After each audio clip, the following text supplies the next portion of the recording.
We are going to start in the Middle East. Indeed, Anne-Marie. And the images coming out of that region of the world are heartbreaking. Bombs, bloodshed, burials. They are gripping the region as deadly clashes between Israelis and Palestinians escalate across the region.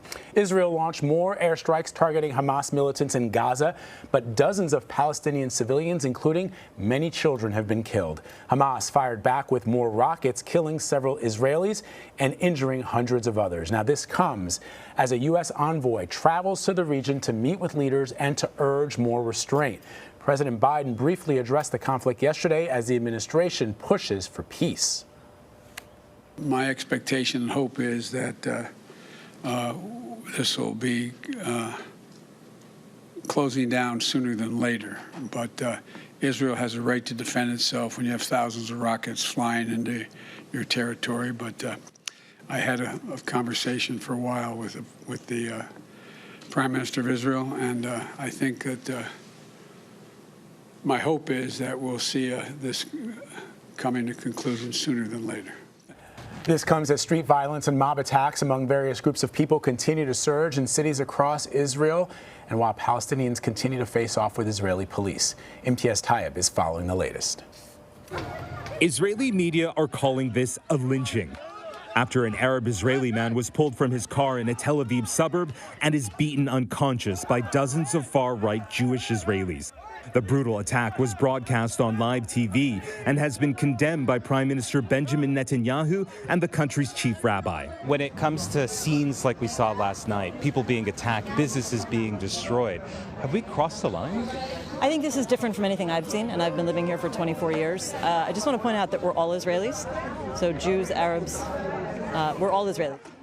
A horrifyingly similar scene was posted on social media from Acre in northern Israel, showing a Jewish Israeli man allegedly being attacked by a group of young Palestinian Arabs.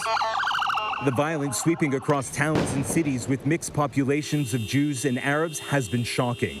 People, homes, businesses, and places of worship have all been targeted. This rabbi calls the situation a nightmare.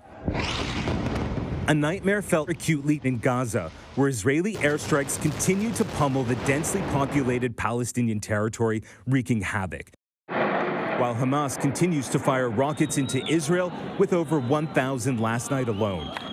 Since Monday, over 80 Palestinians have been killed and 7 Israelis in this tit-for-tat war. But it's the widespread civil unrest in Israel that has leaders across the region now fearing the decades-old Israeli-Palestinian conflict was now heading into a new, deeply dangerous territory. So Imtiaz Tyab is joining us now from Tel Aviv, from the Tel Aviv area. Imtiaz, we saw in your report, especially in the tail end there, that there's a surge in street violence erupting. I don't think I've seen this before. Can you just talk about why this is significant and sort of take us through, you know, the latest developments here? Anne-Marie, Vlad, good to talk to you. Yeah, look, you're not alone. I'm shocked to see this sort of violence on the streets, quite frankly. Look, I've lived in this country for a number of years. I've been following this story very closely for a very long time as well. And I just, not in my time as reporting on it, have seen confrontations like this. And let's be really clear here. What we're seeing here, as we heard in our report, is Israeli on Israeli. Yes, some are Jews. Yes, some are Palestinian. But they all have Israeli nationality. They all live in this nation together. Many of them should live in the same towns. They live in the same cities. And to see them turn on each other in this way is heartbreaking, but also, as we've been saying, shocking. Now, the reasons why are, of course, complicated. You have some people say, let's go back to 1948 when Israel was created, and that's why this is happening. But there's a very modern and very current reason why this is happening. And all roads can be traced, of course, to Jerusalem, which is such a sensitive place, such a sensitive city. We've seen over the past several weeks major unrest there, a lot of it stemming from a situation in this neighborhood of East Jerusalem called Sheikh Jarrah, in which a number of Palestinian families are potentially going to be evicted, expelled from their homes by Jewish settlers. And I think for many Palestinians, they see this as something that cannot happen, that it reminds them of what happened when the State of Israel was created, in which so many Palestinians were forced to flee to places like Syria, Lebanon, Jordan, and indeed into the West Bank and Gaza, and that it's happening now. And that, I think, is really what's driving this. And then, of course, those horrifying scenes for many Muslims around the world in which the Al-Aqsa Mosque was stormed by Israeli forces. All of that has become this kind of powder keg which has led to this, and now again, as we've been seeing, that war in Gaza. And so really what we're seeing here is this perfect storm, but again, neighbor on neighbor are turning against each other, and it is horrifying to see.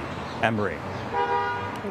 Imtiaz, I'm so glad that you pointed out sort of gave our viewers an understanding of that specifically, because I don't think that people are aware that, at least if you're not following this as closely as you have for all the years that you covered the region, that there are Arabs and Israelis living side by side all across the region. We know, though, most people will be aware that this conflict has been going on for decades. But explain to our viewers also how this recent wave of violence actually started, and why did it escalate? There have been skirmishes before. There have been confrontations and tense moments before in recent years, Imtiaz, but why did it escalate to airstrikes and rocket launches?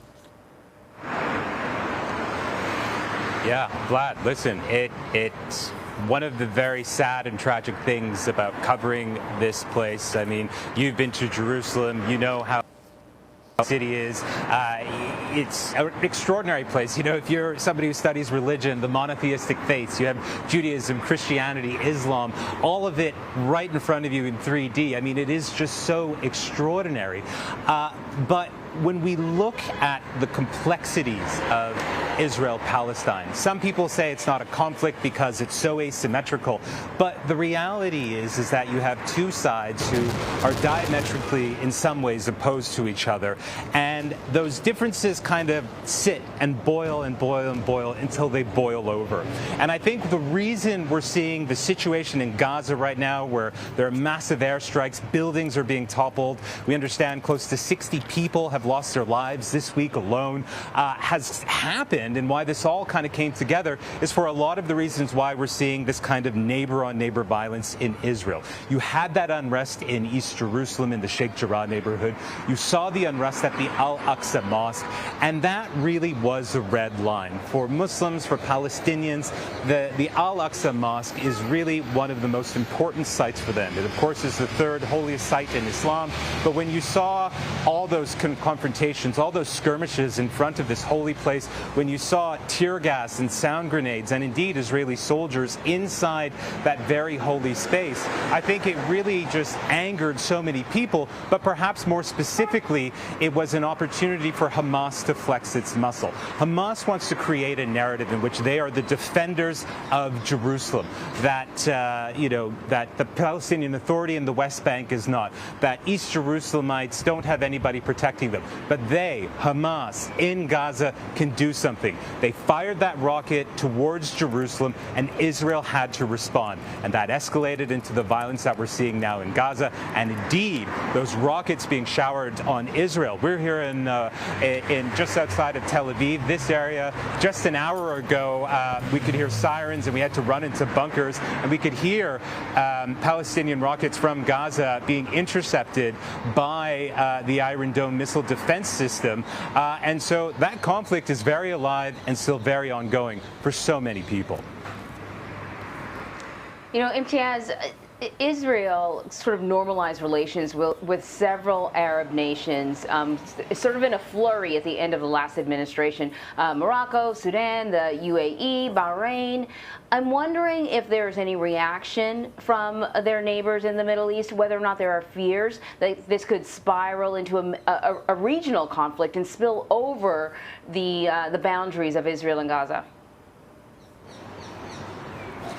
Yeah, I think it would be hard to see something like that happen. In fact, what's been so interesting since the Abraham Accords, as it's known, is that the Arab capitals around the world, particularly these nations which have normalized with Israel in the way that they have been largely silent. They didn't really say much about what was happening in Jerusalem. They didn't say anything about what was happening in Sheikh Jarrah, and they've been quite muted about what's happening in Gaza. But we do understand that other countries like Egypt, which historically has had relations with Israel and historically played a role in negotiating with Hamas to kind of bring these confrontations down. We have to remember this is the fourth major conflict between Israel and Hamas. Of course, many, many lives lost in those previous conflicts. I was in Gaza in 2014 for 35 days of that 50-day war in which over 2,300 people, many of them civilians, were killed. Of course, 67 Israeli soldiers were killed as well in that conflict.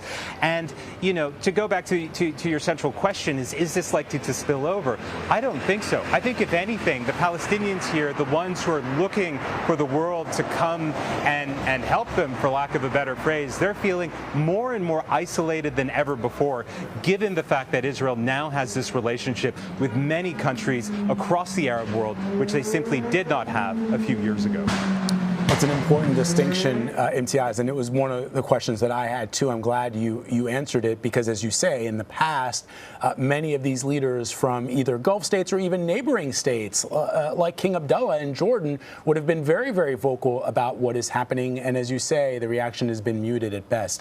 Imtiaz Tyab on the ground for us in Israel. Imtiaz, thank you for your reporting. We really appreciate it. We're so happy you're on the ground there sharing these stories. Thank you. My pleasure, guys.